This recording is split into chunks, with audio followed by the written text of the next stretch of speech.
আসলে ব্যবসায়ীদের ভিন্ন ধরনের ফটকাবাজির গল্প আমরা জানি, কিন্তু ক্রেতা যদি হয় ফটকাবাজি, বিক্রেতার অবস্থাটা কি? চলুন না মাতুর বাজার। চাচা গুড় কত? ওই বেড়াই তোর ডানা তো গা হয়েছে, ডাইনা তো বাজার ব্যাগ। ডানা তো বাজার ব্যাগ, বাতে মিঠে বলে লিখে সবটি নিবি নে, সবটি নে। না সবটি তো নিয়ে আমরা সবটি নিবার ভাবি না, তাহলে বাইয়াতে মিঠাই বলে লিখে কেবল 60টার সময় আমি দোকানটা খুলে বইলাম, সবটি নিবি নে গুড়। সবটি নেওয়ার মতো তো আর আমি টেয়া নিয়ে নাই। এই বেটা টেহানে আস নাই, এজন্য ব একটা গুড় বাকি থাকতে তুই দাঁড়াবি না, সব গুড় বেচা হইলে তারপরে তুই যাবি বেটা বনু। না আমি বাজারে যাবো, আমার বাজার করানো লাগবো। এক কদম যাবার পাবি না।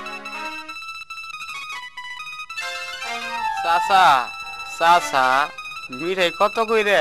খা শালা খা।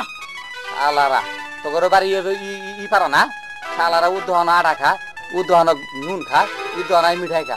এই শালা করে জ্বালাই আর আমি মাদুর বাজারও এই মিঠাই ব্যবসাই করবো না।